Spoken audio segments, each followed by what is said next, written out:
Pandemonium Reigns. Holy moly. Hey guys, thanks for joining us. It's Monday at the time of this recording. So hopefully this is finding your ears, tickling your ears on a terrific Tuesday. Hope it's not raining where you're at. It's December 5th and the college football world is falling apart. Yes, it is. I've got breaking news.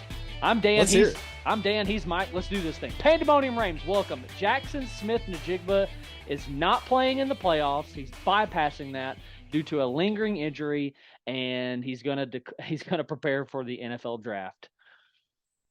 I guess he's not making enough NIL money. I don't know. I mean, is that the direction that college football is heading? Even when you get into the playoff, I mean, what if he sits out game one?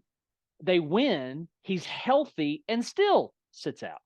Yeah, I mean, spoiler alert, and we're going to talk about them. We're going to talk about the playoff and some bowls and all the things because, the season is really winding down on us here. But it's over. It's over, yeah. But, postseason is here. That's the way to put it. Right. But spoiler alert, I don't see Ohio State beating Georgia if they had 3 or 4 Jackson Smith-Njigbas healthy. But the other spoiler alert is that late kick Josh, the guy that we love, Josh Pate, warned us about this happening when we expand. Saban mentioned it. Yeah. People have talked about it happening when we expand, not so much when we're in the 4-team playoff. Wow. Just wow. I don't like that at all. I mean, oh gosh, no. And, that puts such a sour taste in my mouth to answer your question of if they were to beat Georgia. If that's not the story of our season right there, I don't know what is. Amen. For our audio listeners, my Tennessee Christmas tree just fell over in the background. So anyway. Yeah. Fun. As you were. That's how it went. And I remember to turn my light on about 2 minutes in. So we're smart. We're smart and we're with it. But to answer your question, if they were to beat Georgia, play for the national championship, and he's healthy, man, that kind of if he's healthy now from his injury that he did have to start the season, I almost don't want him to play. Like, bro, you weren't with us when we needed you against Georgia. Like, we'll make it against Michigan or TCU. Like, we got this. Like that would be my take. We've been together. We've been battling, grinded for 12 games now and 13 when they play Georgia. So you didn't want to play with us then. We got it now. Agreed. Even if he does play, like you said, like you so conveniently snuck that in there, I don't like their chances. I think Georgia's is just too dang good. They seem to be matching their level of competition. And if Georgia gets up for this game, I don't think Ohio State even has a chance with a healthy Jackson Smith-Njigba. But you know what? We've seen crazier things. Nobody gave the Buckeyes a chance in 2002. 2002 when Miami was dominant. Ken Dorsey, Willis McGahee, Andre Johnson. I mean, just stud after stud after stud. And then even though Miami got a garbage defensive pass interference call go against them, Ohio State was right there. So we've seen crazier things, but I'll still take Georgia in that matchup. So with that said, let's kind of work our way through the final rankings. All right, so here it is. It's finalized. We got number 1, Georgia. You and I agree that they got that right, correct? Yep, absolutely. Number 2, Michigan. We agree there. Yeah, TCU left no doubt there by losing their conference championship game. Yeah. Michigan left no doubt in the way they closed out Purdue. Yep. So as you said, TCU, even though they came off a loss, I think they're in the right spot at number 3. You agree? I agree because they made it to their conference championship game. Whether you go Ohio State, whether you go Alabama or Tennessee, they did not. So for sure. And my argument for TCU is for all those fans that are in an uproar, TCU lost to a team that they already beat. They've already done it. And they arguably should have won that because there's a highly in overtime. It clearly looks like he breaks the plane getting across. I believe that's Kendra Miller. And it's not. That's 4th down. K-State ball, field goal through the uprights. So anyway, TCU arguably beat those guys twice. But anyway, 4th being Ohio State. I think they got that right. Would you agree? They got it right to me, definitely over Alabama. And that's where we'll head next. Yeah, I think that's your best. I think that's your best option. Yeah, they lost an ugly, ugly game to Michigan at home. Well said. Your But best option.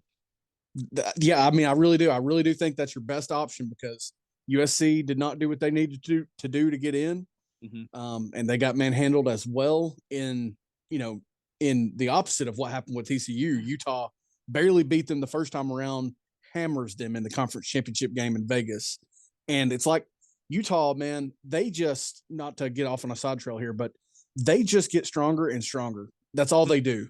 They may start slow like they did in Gainesville this year, but they just build and they are their best version of themselves this time of the year. Yeah, no, I agree. You can't. All that said, you can't have 2 losses to the same team and expect to get in. This should be hard to get into. Absolutely. So that leaves Ohio State your best option because of USC, Tennessee with a terrible loss, and Alabama lacking a good win. Yeah. Okay. Perfect. Here's where you and I disagree, I think. We disagree on 5 and 6. I think Tennessee should be ranked higher at 5. I'm testing your orange allegiance here, and you're saying Alabama at 5. And I'm just going to throw this out there real quick for the listening audience. On their website, playing by their rules. I'm not saying that I think, Tennessee is better than Bama. I don't now, considering Hooker being out. But that's not what your criteria says. Your criteria says what? Who won the head-to-head? Okay, well, we did 52-49. Who has more top 25 wins? We do. Well, what was the other one? What is your results amongst common opponents? Well, the only common opponent is LSU. We slapped them in Death Valley, and you lost to them. Okay. Well, the other common opponent is Vanderbilt, which basically doesn't count. Whoop-dee. Okay. My bad. Sorry, Commodores Nation. My bad. And they respond in crickets. Hello, you there? Okay. No. And then the last thing is conference championship result. Well, we didn't play in it. So by your own rules, we should have that spot. Now, I know your argument, because we've talked about this, is that you can't have a bad loss to South Carolina, but that's not what they said. That's not what their criteria is. I agree with you. You're not going by your own criteria, and you said it was because we don't think you're good without Hooker. So what is it? Yeah, no, and I would love for them to clarify. I would love for them to give more than they give, because my thing to you has been that the criteria doesn't include a scenario like Tennessee had with South Carolina, because it hasn't really happened yet. And no loss like that has happened to a contender in week 11. Or I'm sorry, in their 11th game. I think it was actually week 12. Yeah. But I think the criteria doesn't contain that, because it's never happened in 9 years of the playoff or so. Mm-hmm. If it was going to come down to Ohio State, Alabama, or Tennessee, by the criteria they list, it would be Tennessee over Alabama. But I just can't get past that loss. We talk about rewarding losses, and it's hard for me to reward Tennessee for anything after that performance in Columbia. Not to beat a dead horse, not to do anything. It's just hard for me to say many nice things about Tennessee, considering if they had won that game, they are probably number 4 based on the other criteria they would then have over Ohio State. Bro, I'm with you. I'm with you, and I'm in total agreement there. But we're not on the committee. We're not. And those guys who are on the committee are not playing by their own rules, and that's my argument. And I'll go so far as to say this: you go back to that night in Columbia, you change the jerseys, you change the roster to Alabama. I think those guys lose. South Carolina was on fire that night. They were on fire. But here's the thing: none of that matters. And your argument of you can't have those bad laws. Okay. That's not in their criteria. You're right. It's not. So with that said, if it's me, I'm saying, well, at this point in time, I do think Bama's the better team, but that's not your rule. I mean, you're right. Which I go back to what I said. Get rid of this committee crap. We don't know what they're feeling. We don't know what rules are going to play by. You can't post something and say, here's how we're going to judge things, and then not judge things by those things. That's hypocrisy. It's ridiculous. So take your 14 playoff, have your BCS calculated, and let's move on in life. Let's not expand. Let's stop making this crap. The national champion become that trophy become easier to attain and get into the playoff. A matter of fact, if there's any year that proves that we don't need a playoff, it's this one. I mean, 2022. TCU is making a case, but okay, you lost. Yeah. Georgia and Michigan didn't. So let's just bypass the playoff and put those guys in.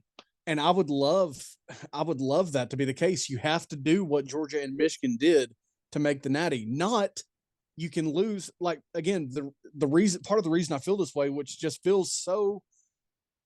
I feel like I'm not in my own skin having this take as a Tennessee fan, but I don't want to see teams do what Tennessee did, lose by 25 points, giving up 9 touchdowns on 10 drives and make a playoff. That's not what college football's been. Man, I don't want, I want Tennessee to win a championship every year. I will never get tired of it, but I would prefer it be doing what Georgia and Michigan have done, even though Tennessee's obviously they've not won championships like that since 1998. But then again, not many teams have.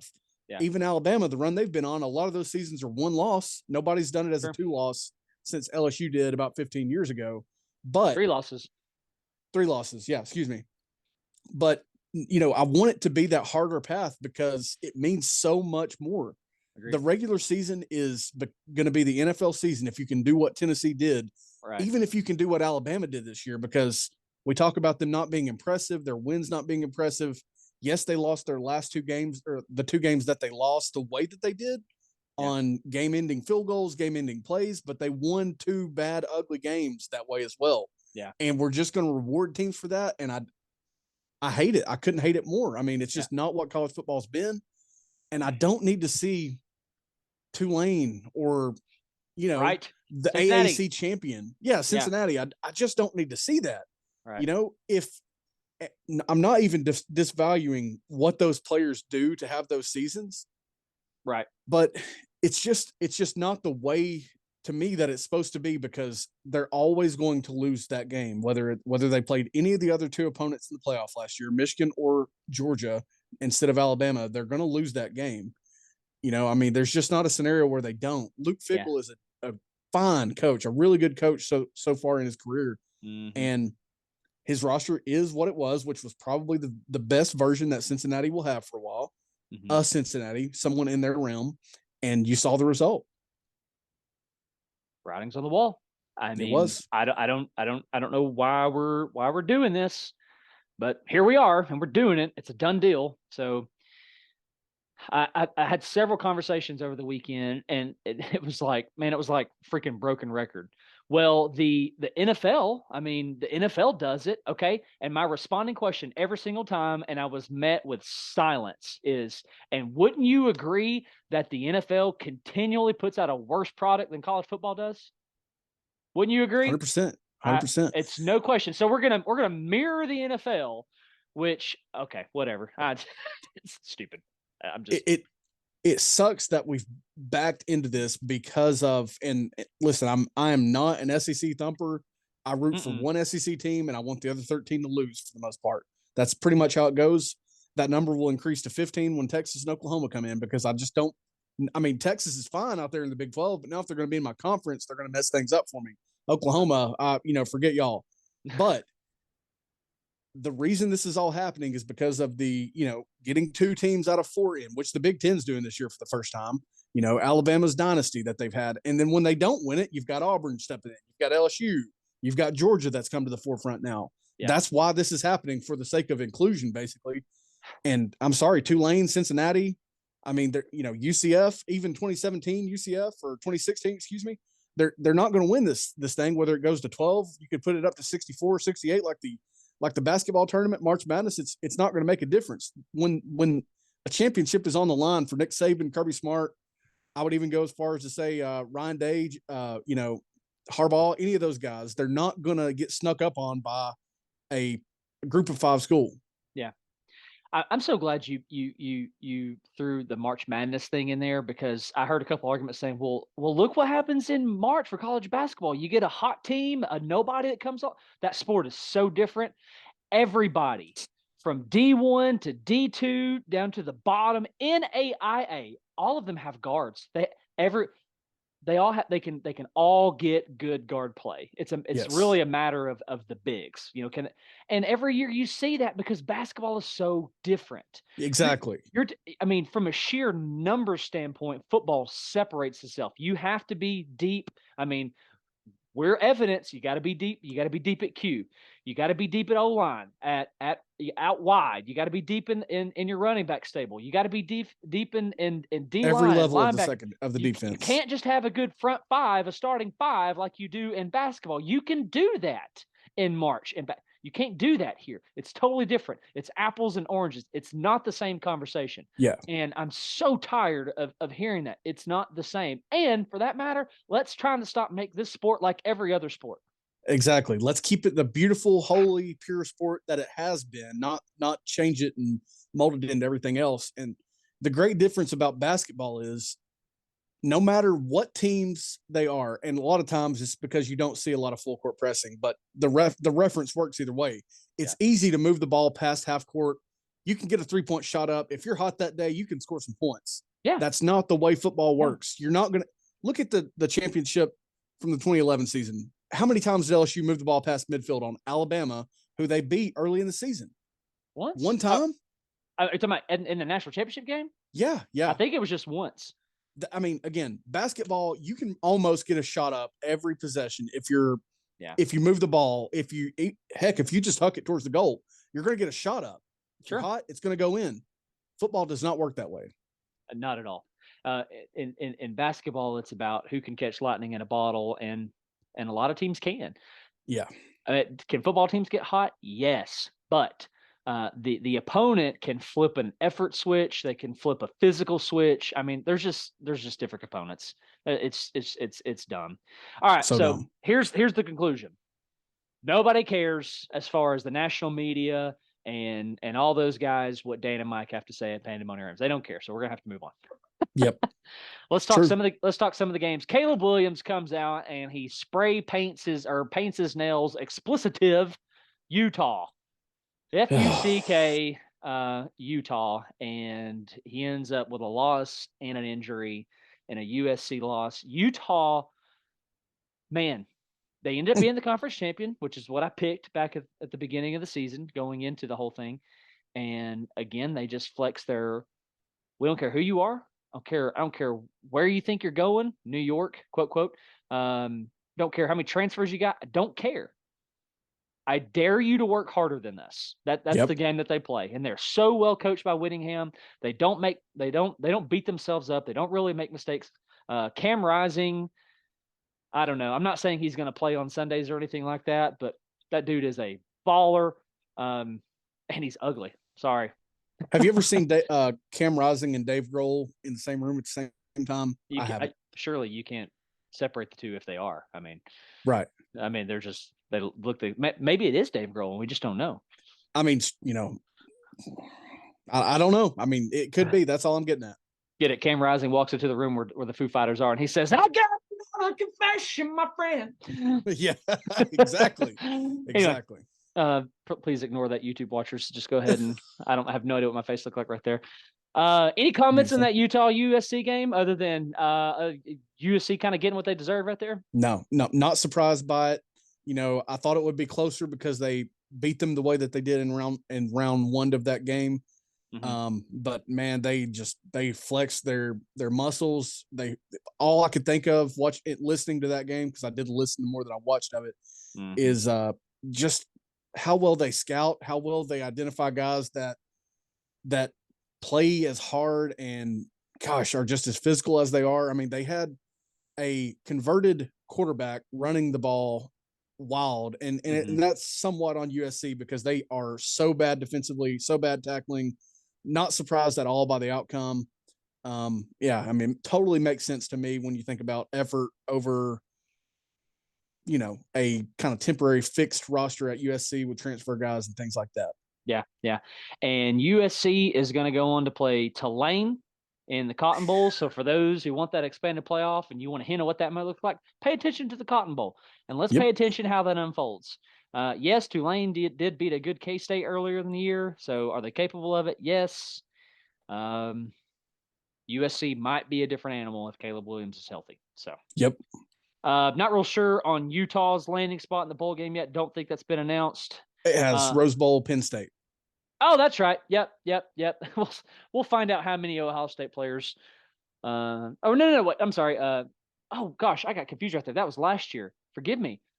I'm going to say that Penn State actually has not a lot of dudes opt out of this. You might see a Joey Porter opt out, but that should be a good game. Yeah, it should be a decent game. Yeah, go Utes, whatever. Oh, absolutely. Whatever a Ute is. Noon came along, and let's see. Gosh, I done forgot what games we watched and in what order. TCU and K-State. Man, what a game from start to finish. Max Duggan, I guess from whatever side of the Mississippi you're from, put on a show. Dude was a baller. I know that you didn't get to see this. I'm going to go ahead and reveal Michael Sins again. He was out golfing, like conference championship week. Did you at least golf well? Did you have a good day? I played terrible because I should have been watching football. Listen, we've promised you guys that we will give you reliable information for the content we provide. And Michael's just over here pulling your chain. I mean, he's messing with you. I'm still processing the South Carolina loss and what it means. That's all I'm doing. But I saw enough of this going back to say, man, Dugan is making himself a case for the Heisman Trophy as well. Just a warrior on that game-tying drive. I mean, I can't tell you the last time I saw a guy of his caliber at quarterback or, at a receiver or running back position where he gets in the end zone and he is just gassed. Yeah. I mean, that was remarkable. I agree with what you said earlier about, man, they might have been in the end zone there. Yeah. Very, very close. Very close. Saw one of our friends text us about the play call. I'm a little iffy on it too, but I could go multiple directions there. I'm not going to hold that against TCU because of the season they had, how good they've been. But Dugan, what a guy, man. I mean, my gosh, he played a game. Warrior. Yeah. I'm really looking forward to that TCU-Michigan matchup. It's going to be exciting. Yeah. Duggan threw for 251, one score, one pick. He also led the team in rushing, 15 carries, 110 yards. Kendra Miller was 17 for 82. Quentin Johnston, 4 catches, 139 yards. # video game. Kansas State, Howard went 18 for 32, basically 200 yards, 2 scores. Deuce Vaughn was a difference maker, 26 carries, 130 yards. Dude, it was so funny because the commentators were talking about this. They'd hand it off to him, and he would kind of hesitate, and the linebackers are just losing him behind the offensive line. They have no idea where he's at. You can kind of tell on a few plays because of their feet. They're chopping their feet. They don't really know where he's at. Yeah. So just fascinating to watch. Congratulations to K-State. That's a big time win for that program. Conference championship. Forget the name of that head coach. Came from Nodak State. Kleeman. Yep, Kleeman. So happy for those guys. Georgia goes undefeated in the regular season, back to back. Takes care of LSU. When LSU started to put up a fight, when they started to resuscitate themselves, Georgia just kicked them while they were down. Now we have this conversation of Stetson Bennett being in New York, and the numbers speak for themselves. As much as I hate to say this, have you seen it? They're dang good. I can't tell you what they are, but I know they are dang good. 23 for 29, 274, 4 touchdowns. Sorry, I thought you meant on the season. Yeah, I did see those numbers. Yeah. It was amazing because I think the first half he threw 4 touchdowns. They had 35 points at half, and I think he threw 4 of the touchdowns, and the other was that crazy 1 million level IQ blocked field goal return for a touchdown. Just insanity. Also, video game-esque from the level of insanity that it was. Yeah. And, again, Chris Smith, whether he's thinking of this on his own, whether he's looking to the sideline for instructions, brilliant absolutely. Football. For sure. But, yeah, the other 4 touchdowns were Stetson Bennett. Yeah, absolutely. So Georgia deservingly nails that one spot in the playoff after that end. But I think for me, the story of this game was Nussmeier, quarterback for LSU, who steps in for Daniels. Guy goes 15 for 27, 2 touchdowns and a pick. Good for a 90.8 QBR. He played well. He played he did really well. But I still and here's the orange in me. I go back and I don't think that LSU got the Georgia that we got, but you put up 50. Yeah. I mean, and here's the crazy thing: Georgia allowed over 500 passing yards. Yeah. That is I mean, just crazy. I wonder how much of that is just sheerly, maybe not a ton of prep for the backup quarterback. We see backup quarterbacks come in a lot of times and have more success than you might think, even in a game like that against a defense like Georgia's. But yeah, nonetheless, great effort, great game from LSU's passing game. Even Daniels wasn't too shabby, and he, much like Caleb Williams, could barely walk at times. Yeah. I mean, just warrior effort again. Yeah. But yeah, I was very curious. I was caught off guard when I saw they passed for over 500. That was wild. Yeah, wild for sure. But they only ran for 47.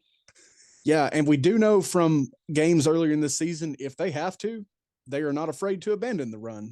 Whether it's whether it's ferociously trying to come back in a situation like that or like against Tennessee. I mean, they're not afraid to abandon the run altogether. And I noticed some really low rushing attempts from some of their guys as well. Yeah. Yep.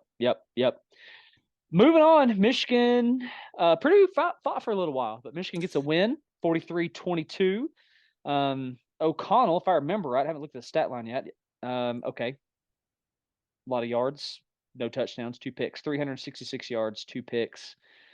That's not going to do it. Not going to do it. You said 2 picks, right? Mm-hmm.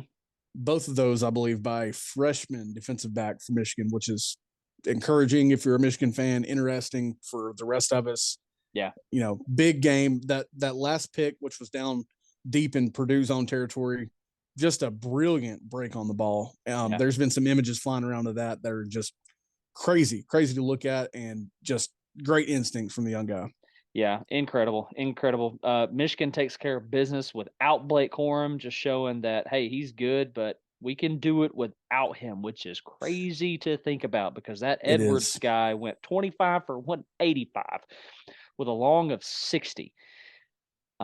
J.J. McCarthy was solid, 11 for 17, a buck 61, 3 scores, 1 pick. I think we're going to see a Georgia-Michigan national championship. Sure feels like we are. I don't want to go into this, but a good running game and some elite quarterback play is the recipe you need to get it done. Gotta have it. Any other comments on that one before we go to the last one? No. The only thing I want to touch on that is a play that I've never seen before. Absolutely brilliant, and Brom can coach some offense. Let's make note of that. The fake flea flicker. Did you see this? Bro, that's a thing of beauty. Executed so well. My goodness. Oh, so well. I mean, my goodness, that was glorious to watch. Especially since, Michigan got the win, which I was looking for anyway. First time for maybe both Georgia and Michigan that they've gone 13-0 in a season. So crazy. Love it for Michigan. Just a brilliant play though from Purdue. And again, Brom can coach some offense, man. Yep. And what's funny is I believe it was an ESPN account, either ESPN CFB or the official ESPN account. I don't remember, but I'm pretty sure it was one of those two. And I think they've since taken it down, but they basically celebrated Michigan and said back-to-back undefeated seasons. Gosh. And I was like, they lost. They got thumped by Michigan State last year. Well, they didn't get thumped, but they got handled by Michigan State last year. So, ESPN. But here we go. Ready for this? Yep. I'm ready. I'm gonna celebrate. There's my round of applause. There it is for Dabo Swinney pulling the plug on DJ Uiagalelei. Turns out, like we said, the Cade guy is actually pretty dang good. 20 for 24, 279 in the score. He makes his play early in his time in, rolling to the left, corrects his feet, rotates his hip well, and throws an absolute beautiful ball to a receiver flashing down the left side of the field. And I just went, yep, there it is. The things that DJU could never do. Never. And now he's in the transfer portal. So I said I wasn't going to say it. I said, okay, we're gonna set up for this episode. We're getting ready to record. Dan, don't say it. Don't say it. Don't. So here I'm in. Here in my head. I'm going. Don't say it, Dan. Don't say it, Dan. I'm gonna say it. Screw it. Dabo, told you. Yeah, I mean, where do you think they're sitting if they fully pull the plug on DJ against Syracuse? Yeah, I mean, how can you say they're not? I mean, the kid has played good when he's been in Klubnik, and quarterback play pretty much helped them lose both those games, if didn't beat them altogether. I mean, the pick six that DJ threw to Notre Dame is going to live rent free in my head for years, and it has no business there. I don't have any affinity for either one of these teams that much, especially for Notre Dame, and just the ugliest pick six I've seen in a long time. Yep. Atrocious. It's about dang time. And if DJ doesn't find a landing spot with a quarterback coach who can help him, better start working on your 9 to 5, pal. Absolutely. He has the talent. He's got the arm strength. It's all there. It's obviously between the years for him. And I depending on where he goes, I hope he can land somewhere and get it figured out. I mean, I have no problem with rooting for that guy. Drake May, completion percentage was all right. Yards was good. The touchdown to interception ratio was not. He was 0 for 2. That first possession, North Carolina takes the ball and they really run down the field really well. They put up 113 on the ground total, but after that, the ground game was pretty much obsolete. Yeah. Was really kind of rooting for Carolina in that one. Wanted to be able to play on this episode, Return of the Mac, but here you are listening to no audio background because good job, Dabo. Yeah, I want to just quickly mention that Clemson's run game was also pretty meh. 21 total carries, 68 yards, 3 touchdowns. So I'm sure they leaned on it when they got down close to the goal line. Let's also acknowledge that sometimes defense is very optional for North Carolina. So maybe it would be interesting to watch Klubnik over half a season or a full season for sure. Let's go one step further. North Carolina, all things considered about their defense, probably better than Tennessee's defense. So it will be very interesting in the Orange Bowl. Oh, yeah. There's probably position groups or definitely guys that I would take on Tennessee's defense, but overall, you'd probably take North Carolina's. So it'll be interesting, and we probably won't find out what the case is, what the final verdict is on Klubnik in that game, or for Tennessee's defense. We won't learn anything new probably. So good effort, though. Finally pulling the plug. Look at that. You won easily 29-point win because you pulled DJ after another ugly early start. Yep. So I do want to say I don't think it's safe or fair to compare DJU to guys like Trevor and Deshaun, because Trevor and Deshaun had elite running backs. There was chemistry amongst the offensive line, and they had elite receivers. DJU has an elite defense. Yeah. He's got a good running back, and he's got some good receivers, and there's some chemistry problems amongst that offensive line that they've yet to figure out since DJ took the starting job since Trevor's departure. So I think it's fair comparisons, but when it's been there for DJ, he just hasn't capitalized. So yeah, excited. Those other guys also had the benefit, of getting the Clemson experience before losing, in some cases a Jeff Scott. In other cases, my gosh, my mind just blanked on Troy Elliott. Good Lord. Yep. Is it Tony, Troy Elliott? Tony Elliott. My God. Wait, is that the NASCAR guy? Tony Elliott? It's Tony Elliott. He was almost the coach of Tennessee. That's it. That was Yeah. So they got the full experience of the coordinators, before the Clemson staff was shaken up. Don't know what the impact is there, but they got more of what Clemson had been and was building to before this point now. Yep. No, for sure. Excited to watch Cade going forward outside of the Orange Bowl. Yep. Maybe he'll opt out. Oh my gosh. I'm kidding. As a true freshman. Yeah. Wow. Yeah. Last thing really before we hop off here, unless you have anything else, congratulations to Alex Golish, offense coordinator at TCU, for landing the USF job. Happy for you. Do not take our quarterback coach, please. Don't do it. Don't do it. Don't take our quarterback coach. Don't take anyone to be your OC. Make you some new inroads. The only other person that could maybe come to mind is, we've seen offensive line coaches do it before. I do not want to lose Glenn Ellerby. He has been that unit's gotten better this year. They took a big step with largely the same dudes. So don't take Ellerby. Do not take Halsley, and we'll be okay. And I'll root for you, Golish, because I'm happy for you. Seems like a great dude. He is younger than I thought, 38 years old. I think it's that, I'm not joking, I think it's that Russian in him that maybe makes him look a little bit older than he is, because I think he was born in Russia. Yeah. But stoked for him. This is a good thing when your staff is getting poached this way. So hopefully he's successful and does well. Yep. Tim McGraw once said, "Don't take the girl." Johnny's daddy was tasting fish, and translated, "Don't take our quarterback coach. Don't do it. Don't do it." Also, news that reported today, we got to drop off here in the next 3.5 minutes, but other news that was reported today, Coach Heupel, SEC Coach of the Year, Hendon Hooker, Offensive Player of the Year. Do I have that right? Yeah, Offensive Player of the Year. So, man, if you're listening to this and you're a fan of another team, I don't care. Go Vols. GBO.